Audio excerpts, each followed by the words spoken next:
Hello everyone, welcome back to my channel.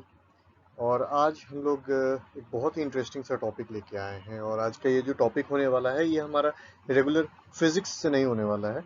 हम लोग इसके लिए स्टेप आउट करेंगे एक नई दुनिया में, एक नए सब्जेक्ट में। और आज जो हम लोग स्टडी करने जा रहे हैं वो है एक ऐसा लेसन जो कि हम लोगों को हमारी ह्यूमन हिस्ट्री के बारे में काफ़ी कुछ बताएगा। खासकर इस वीडियो में मैंने जो as a human species, as a sapiens हम किस तरीके से डेवलप हुए, और आज एक लंबे चौड़े इवोल्यूशन प्रोसेस को फॉलो करने के बाद आज हम लोग यहाँ पे जहाँ पे मौजूद हैं मिलियंस ऑफ ईयर्स के बाद। तो यहाँ तक पहुँचने का जो सफ़र था वो कैसा था, और कैसे हम लोगों ने इन्वायरमेंट के अकॉर्डिंग, क्लाइमेट के अकॉर्डिंग, और टाइम टू टाइम अपने आसपास की सराउंडिंग्स के साथ अपने आप को अडेप्ट किया और अपने आप को इवॉल्व किया। इस लेक्चर में हम लोग ये चीज़ें डिस्कस करने वाले हैं। तो इसीलिए मैंने इस लेक्चर का नाम भी रखा है डॉन ऑफ द एप्स, क्योंकि हम सब एप्स की फैमिली से ही आए हैं। हमारे जो फोर फादर्स रहे होंगे वो कभी ना कभी बंदर ही रहे होंगे, या एप्स की ही कोई एक प्रजाति रही होगी, जो बाद में आगे चल के इवोल्यूशन के पाथ पे बहुत आगे गई और आज हम लोग यहाँ पर मौजूद हैं। तो चलिए शुरू करते हैं ये लेसन, जो कि एक बिगिनर्स गाइड है to the origin of the sapiens, यानी किस तरीके से हमारा ओरिजिन हुआ, किस तरीके से हमारा उदय हुआ इस दुनिया में। तो चलिए शुरू करते हैं।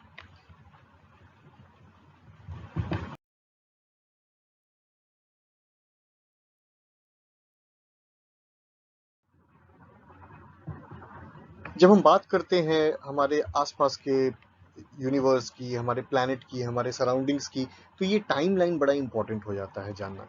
इस टाइमलाइन को देख के हमें आइडिया लग सकता है कि कैसे चीज़ें जो है वो हमारी धरती पे, हमारे यूनिवर्स में क्रिएट होनी शुरू हुई। तो कहानी शुरू होती है तकरीबन 13.5 बिलियन ईयर्स पहले। ये आप देख सकते हैं, जो सबसे पहला कॉलम देख रहे हैं आप, 13.5 बिलियन ईयर्स अगो। और आज से तकरीबन 13.5 बिलियन साल पहले इस पूरे यूनिवर्स में सबसे पहला मैटर और एनर्जी अपीयर हुआ। यहाँ देख सकते हैं, यहाँ पे पहले स्लॉट में मैटर एंड एनर्जी अपीयर करके लिखा हुआ है, यानी कि तकरीबन 13.5 बिलियन साल पहले हमारे इस नॉन एग्जिस्टेंट यूनिवर्स में, आप कह सकते हैं वॉइड में, जब कुछ नहीं था, जब हम आज जिस चीज़ को यूनिवर्स बोलते हैं, ब्रह्मांड बोलते हैं, शायद ये ब्रह्मांड भी उस समय नहीं रही होगी। तो हम एक ऐसे समय की बात कर रहे हैं जब बिल्कुल नल एंड वॉइड रहा होगा, कुछ भी एग्जिस्ट नहीं किया होगा। तो उस समय मैटर और एनर्जी सबसे पहले अपीयर हुए। और 13 बिलियन साल से लेके 4.5 बिलियन साल पहले तक के बीच में ये वॉइड जो है, ये मैटर और एनर्जी जो है, अलग अलग फॉर्म्स लेती रही, अलग अलग रूप में एक दूसरे के साथ कंबाइन करती रही। फिजिक्स और केमिस्ट्री बहुत ही बड़ी स्केल पे वहाँ पे जो है यूज़ हुआ, एम्प्लॉय हुआ, और अलग अलग कंपाउंड्स फॉर्म हुए, जिनके कारण हमारा जो प्लैनेट है, जो हम लोग बहुत सारी थ्योरीज भी पढ़ते हैं, वो एक सेपरेट लेक्चर ही हो सकता है। जो हम लोग अलग अलग थ्योरीज पढ़ते हैं, यूनिवर्स के क्रिएशन की बिग बैंग थ्योरी पढ़ते हैं, और बहुत सारी ऐसी थ्योरीज हैं जो बताती हैं कि यूनिवर्स किस तरीके से फॉर्म हुआ। तो यूनिवर्स का जो फॉर्मेशन है वो तकरीबन 13.5 बिलियन साल पहले हुआ। और हमारा जो प्लैनेट है, हमारा जो अर्थ है, इनफैक्ट आप कह सकते हैं जो हमारा सोलर सिस्टम है, वो तकरीबन 4.5 बिलियन साल पहले बना। उसके बाद 3.8 बिलियन साल पहले हमारी धरती पर सबसे पहले लिविंग ऑर्गेनिजम्स आने शुरू हुए, जो प्रिमिटिव, आप कह सकते हैं प्रोटो लिविंग ऑर्गेनिजम्स जो हैं, वो हमारे धरती पे 3.5 बिलियन ईयर्स पहले, 3.8 बिलियन ईयर्स पहले जो है सबसे पहले लिविंग ऑर्गेनिजम्स आना शुरू हुए, जिसमें कुछ प्रिमिटिव प्लांट्स और कुछ ऐसे एक्वेटिक एनिमल्स थे जो सबसे पहले हमारी धरती पे आए थे, और वहां से बायोलॉजी की शुरुआत हुई थी। अब काफी एक ज़्यादा समय का गैप रहा जिसमें ये जो प्रिमिटिव ऑर्गेनिजम्स हैं, ये यूनिसेलुलर ऑर्गेनिजम्स रहे होंगे।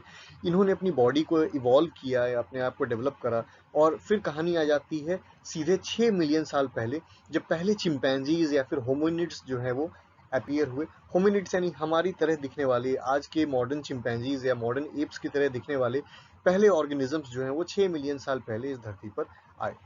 आज से 2.5 मिलियन साल पहले पहला होमो इस धरती पे चला। फर्स्ट होमो यानी होमो फैमिली का जो सबसे पहला एप था, वो हमारे प्लैनेट पे तकरीबन 2.5 मिलियन साल पहले आया। और वो भी कहाँ ओरिजिनेट हुए? अफ्रीका में ओरिजिनेट हुए। तो आज हम चाहे दुनिया के किसी भी कोने में रहते हैं, चाहे आप एज एन इंडियन बात करें, या अमेरिकन से, ऑस्ट्रेलियन से, आप कुछ भी किसी दुनिया के किसी भी कोने में जाएंगे और वहाँ अगर किसी से भी मिलते हैं, तो आप एक चीज़ बहुत ही कॉमनली देख सकते हैं कि हम सब के एंसेस्टर्स जो हैं वो अफ्रीकन्स थे। 2 मिलियन साल पहले आप देख सकते हैं वो अफ्रीकन एप्स जो थे वो माइग्रेट किए, उनका इवोल्यूशन हुआ और वो अफ्रीका से यूरेशियन प्लेट्यू की तरफ बढ़े, यूरेशिया में आए, यानी कि यूरेशिया यानी कि यूरोप और एशिया से का जो कंबाइंड इलाका होता है। तो कुछ जो एप्स थे वो यूरोप में रहे और वहाँ पे डेवलप किए, कुछ एप्स जो है एशियन रीजन में आ गए, मिडिल ईस्ट में आ गए, और फिर उससे नीचे आए आपके इंडियन सब कॉन्टिनेंट जो आज आप देखते हैं। पहले हमारा जो हमारा प्लैनेट था, जो हमारा लैंड मास था, वो भी ऐसा नहीं था जैसा आज है। तो कॉन्टिनेंटल ड्रिफ्ट हुआ और ये तकरीबन 2 मिलियन साल पहले ही हुआ है, जो आइस एज जहाँ पे ख़त्म हुई, और उसके बाद जो है जो हमारा आज हम लोग ये टाइम देख रहे हैं, इसमें कॉन्टिनेंटल ड्रिफ्ट हुआ और हम लोग अलग अलग कॉन्टिनेंट्स पे स्प्रेड हो गए। तकरीबन 5 लाख साल पहले निएंडरथल्स यूरोप और मिडिल ईस्ट में दिखाई दिए। निएंडरथल्स के बारे में हम लोग आगे वीडियो में थोड़ा आगे डिस्कस करने वाले हैं निएंडरथल्स के बारे में। और तो आप लोगों को मैं बता दूं कि तकरीबन 5 लाख साल पहले निएंडरथल्स जो हैं वो यूरोप और मिडिल ईस्ट के एरिया में आए, और तकरीबन 2 लाख साल पहले आप देख सकते हैं ये है वो समय जब सबसे पहले होमोसेपियंस इस धरती पे आए। होमोसेपियंस यानी हम जो एडवांस्ड स्पीशीज थे, हमारा जो ब्रेन पावर था, हमारा जो थिंकिंग कैपेबिलिटी था, जिस तरीके से हम लोगों ने फार्मिंग करी, हर्डिंग करी, हम लोगों ने सिविलाइजेशंस बनाए, तो ये सब तकरीबन तकरीबन 2 लाख साल पहले ही शुरू हुआ। तकरीबन 30,000 साल पहले जो निएंडरथल्स थे वो इस धरती से एक्सटिंक्ट हो गए। 12,000 साल पहले एग्रीकल्चरल रिवॉल्यूशन हुआ, और ये एक बड़ा ही इंपॉर्टेंट रिवॉल्यूशन था।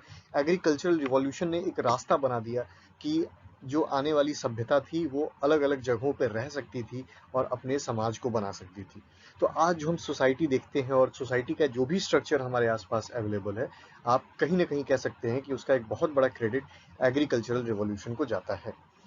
तकरीबन 5,000 साल पहले किंगडम्स और सेटलमेंट्स आने चालू हुए, जिसमें जो अर्ली सिटीज थी, जो मेसोपोटामियन सिविलाइजेशन था, Sumerian civilisation, Egyptian civilisation, Indus valley civilisation, तो ये कुछ बहुत ही पुराने सिविलाइजेशंस और सेटलमेंट्स थे जो तकरीबन 5,000 साल पहले हमारी हिस्ट्री में आए। और 2,000 साल पहले रिलीजन्स की शुरुआत हुई। आज हम लोग जो कैलेंडर्स यूज करते हैं, अभी साल 2021 चल रहा है, यानी कि आज से 2021 सालों पहले क्रिश्चियन कैलेंडर अडॉप्ट किया गया था।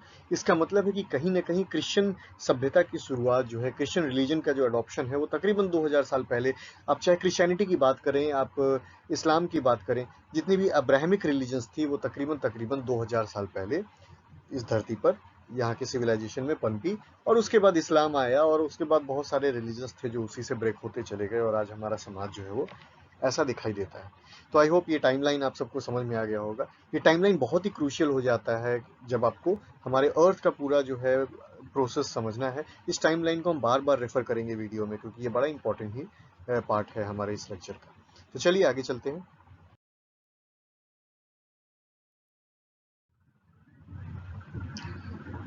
अब बात करते हैं स्टोरी ऑफ इवोल्यूशन की। अगर हम इवोल्यूशन को देखेंगे तो सबसे पहले हम अपने प्लैनेट के इवोल्यूशन के बारे में अगर बात करते हैं, तो हमारा जो प्लैनेट का जो क्रस्ट है जिस पे हम लोग रहते हैं, जो आपका जो लैंड मास है, उसके इवोल्यूशन को 2 अलग अलग भागों में डिवाइड किया गया है। जिसमें आप एक देख सकते हैं प्लीस्टोसीन पीरियड है, ये वाला पीरियड जिसको हम आइस एज के पीरियड से जानते हैं।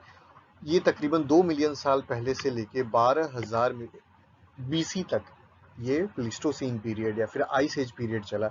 ये वो पीरियड था जब हमारा अर्थ का क्लाइमेट काफ़ी ज़्यादा चेंजेस से गुजर रहा था, टेम्परेचर धीरे धीरे कम होता जा रहा था, और जो उस समय जो जानवर थे, उस समय जो लिविंग ऑर्गेनिजम्स थे, वो बहुत ही अलग थे एज कम्पेयर टू ये जो मॉडर्न पीरियड, जो होलोसीन पीरियड है 12,000 बीसी से लेके आज तक जो पीरियड चल रहा है, वो होलोसीन पीरियड चल रहा है। तो अभी की स्पीशीज और अभी के जो बायोम्स हैं उनसे बहुत ही अलग था प्लास्टोसीन पीरियड का, जो लिविंग ऑर्गेनिजम्स थे उनका रहना सहना। ये एक बार फिर मैं आप लोगों को दिखा दूं, ये वही टेबल है जो जिसकी अभी हम बात कर रहे थे। ये जो आप हाईलाइटेड पोर्शन देख रहे हैं, ये वाला जो एरिया है, ये जो एरिया है ये आइस एज पीरियड है, जिसके बारे में अभी हम लोग बात कर रहे थे, प्लीस्टोसीन पीरियड। यानी 2 मिलियन ईयर्स पहले जब जो माइग्रेशन है वो चालू हुआ था एप्स का। देख सकते हैं 2.5 मिलियन साल पहले जो है, पहले होमो जो है वो धरती पे चले थे, और 2 मिलियन साल पहले उनका माइग्रेशन चालू हुआ, और 12,000 साल पहले यानी एग्रीकल्चरल रिवॉल्यूशन तक ये सारे प्रोसेसेस जो हैं ये आइस एज के टाइम पे ही हुए। तो ये प्लीस्टोसीन पीरियड में इतना सब कुछ चेंज हुआ। आप देख सकते हैं होमो सेपियंस का जो अपीयरेंस है वो भी आइस एज का ही एक बड़ा इंपॉर्टेंट फैक्टर है। हम भी आइस एज के समय ही कहीं ना कहीं डेवलप हुए और इवॉल्व होके आए, लेकिन फिर काफ़ी समय लग गया हम लोगों को अपने आप को इन्वायरमेंट के अकॉर्डिंग चेंज करने में। वो बायोलॉजिकल इवोल्यूशन भी आप अपने अंदर से देख सकते हैं कि हमारी बॉडी में भी ऐसे कई सारे चेंजेस आए थे।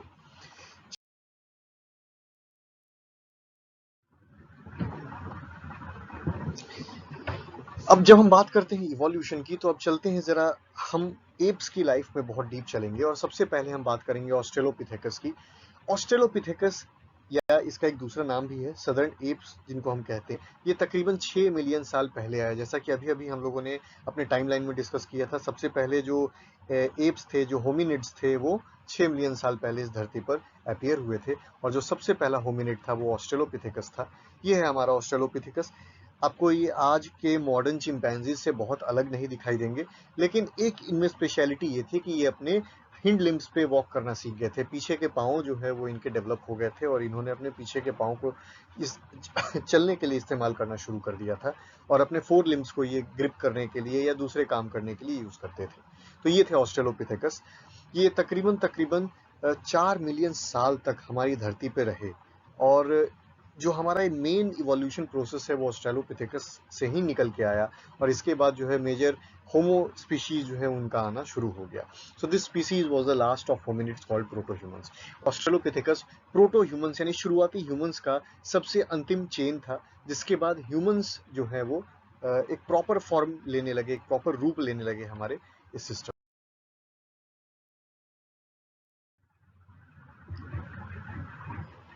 इस डायग्राम को हम लोगों ने बहुत बार देखा होगा। इस तरीके के डायग्राम्स आप लोगों ने कई जगह देखे होंगे। डार्विन का जो इवोल्यूशन था वो भी कुछ कुछ ऐसे डायग्राम्स में बेस्ड था। तो इसमें आप देख सकते हैं कि जो सबसे पहला डायग्राम है ये आपका ऑस्ट्रेलोपिथेकस है, जिसके बारे में अभी अभी हम लोगों ने डिस्कस किया। ऑस्ट्रेलोपिथेकस के बाद होमो हैबिलिस आए। अभी अगले स्लाइड में हम लोग इन सब के बारे में बहुत डिटेल में चर्चा करने वाले हैं। ये फिगर को बहुत ध्यान रखिएगा, और अगर आप इन चीज़ों के बारे में बहुत इंटरेस्टेड हैं तो आपको ये जो टाइम लाइन है इवोल्यूशन का, ये बड़ा अच्छे से आपको पता होना चाहिए कि हम किस स्पीशीज से किस स्पीशीज की तरफ बढ़े थे। तो ऑस्ट्रेलोपिथेकस के बाद हम होमो हैबिलिस की तरफ गए। जो आप देख सकते हैं ऑस्ट्रेलोपिथेकस और हैबिलिस के साइज में काफ़ी अंतर है। ऑस्ट्रेलोपिथेकस काफ़ी स्ट्रॉन्ग थे, टॉल थे, पावरफुल थे। हैबिलिस थोड़े छोटे थे। उसका कारण ये है कि हैबिलिस अपने बॉडी का यूज कम कर रहे थे और इन्होंने टूल्स बनाने शुरू कर दिए थे। होमो हैबिलिस जो है वो स्टोन एज का ह्यूमन था, वो स्टोन एज का हमारा एंसेस्टर था।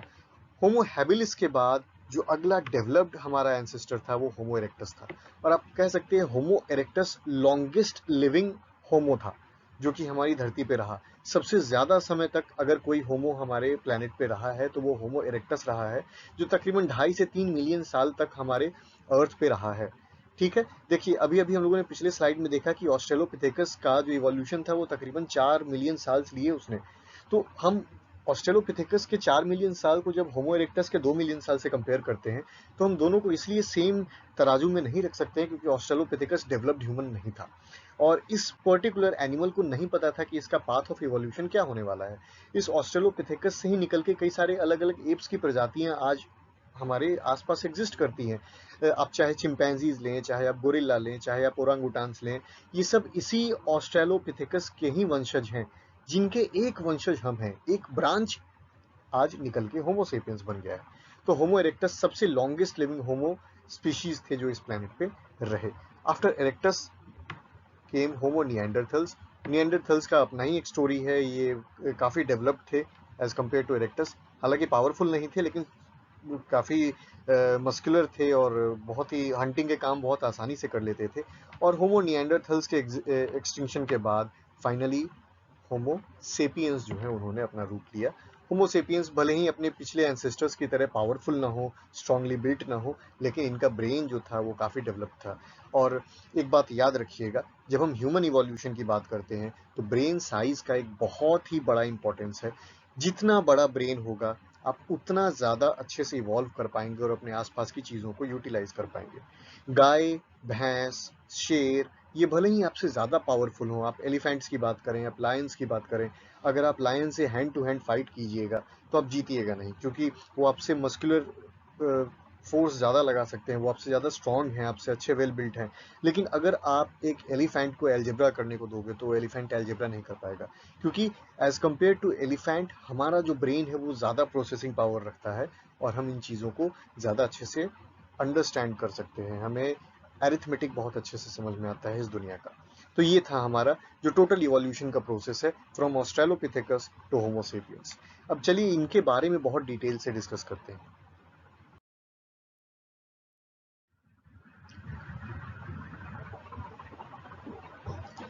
ये रहा हमारा टेबल जो बहुत डिटेल से एक एक करके सारे होमो प्रजातियों के बारे में डिस्कस करेगा। सबसे पहला था होमो हैबिलिस, जो कि 2 मिलियन साल से लेकर 1.5 मिलियन साल पहले तक हमारे धरती पर रहे। होमो हैबिलिस ईस्टर्न और सदर्न पार्ट में मिलते थे अफ्रीका के। मैंने अभी अभी बताया था कि ज़्यादातर जो हमारे एंसिस्टर्स हैं वो अफ्रीका से ही आए थे। तो होमो हैबिलिस वो पहले एंसिस्टर्स थे जो कि अफ्रीका में अपीयर हुए। इनको फर्स्ट ह्यूमंस भी कहा जाता था। और होमो हैबिलिस के बारे में मैंने अभी अभी आपको बताया कि ये स्टोन एज के ह्यूमंस थे।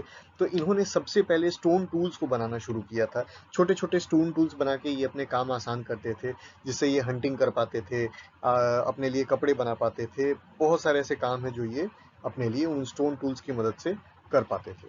आफ्टर होमो हैबिलिस केम होमो इरेक्टस। अब इरेक्टस क्यों बोला जाता है? क्योंकि इरेक्ट होने का मतलब होता है साइज में इंक्रीज करना या फिर स्ट्रांग होना।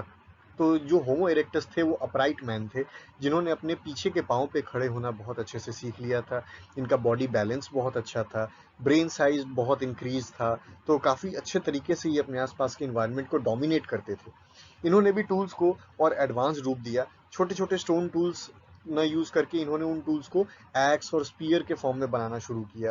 इन्होंने उन चीज़ों की मैकेनिज्म को समझा कि किस तरीके से ये चीज़ें हम लोग ज़्यादा अच्छे तरीके से, ज़्यादा एफिशिएंट वे से यूज़ कर सकते हैं। होमो इरेक्टस ने ही फायर की डिस्कवरी की थी। तो एक बड़ा ही इंटरेस्टिंग पॉइंट है, ये आप लोग अपने दिमाग में रख सकते हैं। आप कोई भी आपसे पूछ सकता है तो आप ये पर्टिकुलर पॉइंट वहां पे राइज कर सकते हैं कि फायर की डिस्कवरी होमो इरेक्टस ने की थी। और होमो इरेक्टस ही वो एप्स थे जो कि अफ्रीका से निकल के यूरेशियन रीजन में आए थे, जो आगे चल के होमो निएंडरथल्स बने या फिर होमो सेपियंस बने फ्यूचर के। तो ये यूरोप और एशिया के रीजन में सबसे पहले माइग्रेट होके आए थे। तो माइग्रेशन, फायर की डिस्कवरी, टूल्स का बनना, ये सारी चीज़ें जो है आप होमो इरेक्टस से लिंक करते हैं। ये वो फेज था ह्यूमन इवोल्यूशन का जिसमें हम लोगों ने सबसे ज़्यादा डेवलपमेंट देखा एज अ प्रिमिटिव स्पीशीज। आप देख सकते हैं इनका जो टाइम लाइन है तकरीबन 1.8 मिलियन ईयर्स पहले से लेके 1,10,000 साल पहले तक। यानी आप देख सकते हैं कि कितना लंबा समय इन्होंने हमारे प्लेनेट पे बिताया है। अगर इनसे हम होमो सेपियंस को कंपेयर करें तो हम तो अभी तक कुछ हुए ही नहीं हैं।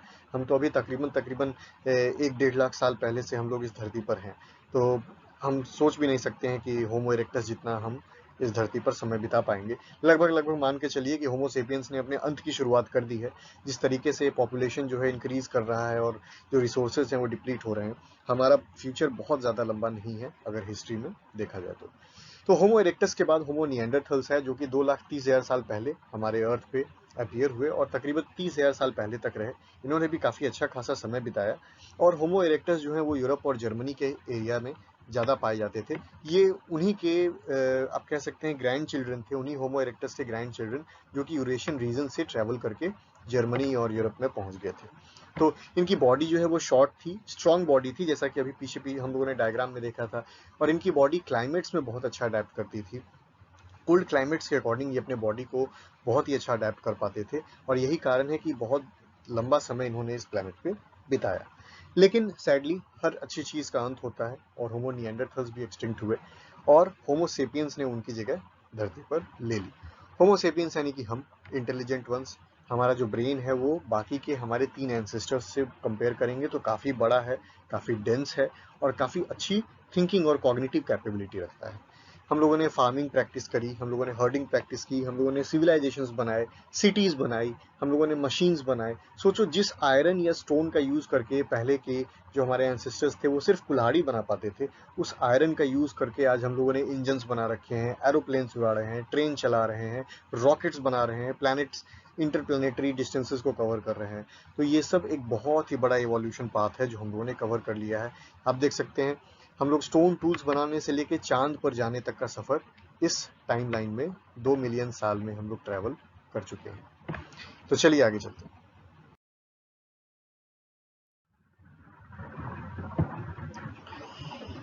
अच्छा, एक और बड़ा इंटरेस्टिंग सा बात है जो मैं आप लोगों को बताना चाहूँगा कि एक बहुत ही कॉमन सी टेंडेंसी है लोगों की, लोग ऐसा सोचते हैं कि एक समय पे एक ही ह्यूमन स्पीशीज जो है हमारे प्लेनेट पे रहे होंगे, लेकिन ये बात गलत है। ये एक धारणा बहुत ही कंफ्यूजन क्रिएट करती है लोगों के बीच में। एक समय पे हमारे प्लेनेट पे हमारी बहुत सारी अलग अलग ब्रीड्स रहती थी, हम इनको ब्रीड्स ही कहेंगे। आप देख सकते हैं हमारे प्लेनेट पे भी बहुत सारे अलग अलग ब्रीड हैं, डॉग्स के या फिर कैट्स के या फिर गोट्स के। आप देख सकते हैं एक डॉबरमैन और जर्मन शेफर्ड या फिर एक पोमरेनियन हो या फिर एक गोल्डन रिट्रीवर हो, ये सब डॉग्स हैं, ये सब सेम फैमिली से बिलोंग करते हैं, लेकिन इन सब का आप कह सकते हैं ब्रीड अलग अलग है। तो उसी तरीके से एक समय ऐसा भी था जब एक समय पे अलग अलग तरह के इंसान जो हैं वो इस धरती पे रहा करते थे। तो कुछ जो भी रिसेंटली जिनके बारे में डिस्कवर किया गया है उनमें से 4 मैंने यहाँ पे लिस्ट किए हैं। होमोसोलेंसिस, जो कि सोलो वैली में रहते थे, ठीक है। इनका अपना एक आइलैंड था जहाँ से इनके स्केलेटन्स और फॉसिल्स ऑब्टेन हुए हैं आर्कियोलॉजिस्ट को, तो इनको होमोसोलेंसिस नाम दिया गया था। होमो फ्लोरेंसिस जो कि ड्वार्फ्स थे, जिनकी साइज जो है वो बहुत ज़्यादा लंबी नहीं हो पाई, ये सब छोटे छोटे बौने थे जो उस समय पे रहे थे। होमो डेनिसोवा, ये डेनिसोवन आइलैंड पे पाया गया था इनका जो रिमेन है, तो इसलिए इनको होमो डेनिसोवा नाम दिया गया। और होमो एर्गास्टर, तो ये कुछ ऐसे अलग ब्रांचेस थे जो ज़्यादा सक्सेसफुल नहीं हो पाए। कुछ समय रहने के बाद इनकी जो स्पीशीज थी वो वहीं पे ख़त्म हो गई और इवॉल्व नहीं कर पाई, लेकिन फिर भी ये एक समय पे हमारे प्लेनेट में रहे होंगे।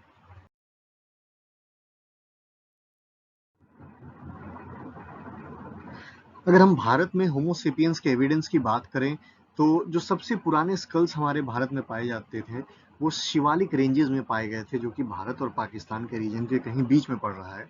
तो इन शिवालिक रेंजेस में कुछ पुराने एविडेंसेस मिले थे जो अर्ली स्कल्स के थे। वो खासकर माना जाता है कि 2 डिस्टिंक्ट स्पीशीज के थे, रैमपिथेकस और सिवापिथेकस, जो कि बहुत ही पुराने एंसेस्टर्स थे। आप कह सकते हैं कि होमो की शुरुआत से पहले के ये एंसेस्टर्स थे, जो कि जिनके स्केलेटन शिवालिक रेंजेस में हम लोगों को मिले थे। और सैडली इन स्पीशीज का भी वही हुआ जो कि बाकी स्पीशीज का अभी पीछे के 4 स्पीशीज के बारे में जो मैंने डिस्कस किया, कि ये इवोल्यूशन के प्रोसेस को फॉलो नहीं कर पाए और एक समय के बाद पेरिश कर गए, खत्म हो गए। लेकिन होमो इरेक्टस का जो एविडेंस है, इकलौता एविडेंस आप कह सकते हैं इंडियन सब कॉन्टिनेंट में, क्योंकि होमो इरेक्टस मैंने अभी अभी बताया था कि वो माइग्रेटेड मंकीज थे, वो हमारे पास अफ्रीका से माइग्रेट होके वो यूरोप और एशिया के रीजन में आए थे। तो इकलौता एविडेंस होमो इरेक्टस का जो हमारे इंडियन सब कॉन्टिनेंट में मिलता है वो श्रीलंका में मिलता है। श्रीलंका की गुफाएं, जिनको फाहीन केव्स के नाम से जाना जाता है, उन गुफाओं में होमो इरेक्टस के एविडेंसेस मिले थे। और ये जो एविडेंसेस हैं, इनकी डेटिंग जब की गई तो पता चला है कि ये तकरीबन 35,000 साल पहले के स्केलेटन्स या फिर फॉसिल्स रहे होंगे। तो ऐसा माना जाता है कि तकरीबन 50,000 साल पहले ये जो अर्ली ह्यूमंस थे, इरेक्टस थे, वो हमारे सब कॉन्टिनेंट की तरफ आए थे और कुछ रीजन में ही अपने आप को सेक्लूड करके रह गए, बहुत दूर नहीं जा पाए, और जिसके कारण इनकी स्पीशीज और इनकी जो लीनिएज थी वो भी वहां पर जाकर खत्म हो गई। और आज जो हम होमोसेपियंस देखते हैं वो बाद में माइग्रेट होके, आप कह सकते हैं, जो आर्यंस की हम बात करते हैं, जो आप हिस्ट्री में भी पढ़ेंगे या फिर आगे की माइग्रेशन में पढ़ेंगे कि आर्यंस जो हैं वो जर्मनी और उन इलाकों से माइग्रेट होके हमारे इंडस वैली के आसपास आए थे और वहाँ उन्होंने अपने सिविलाइजेशन को बनाया था। जो अभी आगे के लेक्चर में जो मैंने प्लान कर रखा है कि अर्ली सिविलाइजेशन और अर्ली सिटीज के ऊपर भी एक लेक्चर तैयार करेंगे, तो उसमें हम लोग हो सकता है कि इन चीज़ों के बारे में डिस्कस करें। तो आई होप ये लेक्चर आप लोगों को पसंद आया होगा। थोड़ा मोनोटोनस सा होता है ये सब कुछ पढ़ना, लेकिन अगर आप इन चीज़ों के प्रति इंटरेस्टेड हैं तो ये बड़ा ही इंटरेस्टिंग सा टॉपिक है। और मुझे कमेंट सेक्शन में बताइए आपको कितनी नई जानकारियाँ आपको मिली हैं और क्या नया हो सकता था, क्या इंप्रूवमेंट्स हो सकती थी, वो सारी चीज़ें सजेस्ट कीजिए कमेंट सेक्शन में। I will always look forward to it and I hope you enjoyed the video. Thank you.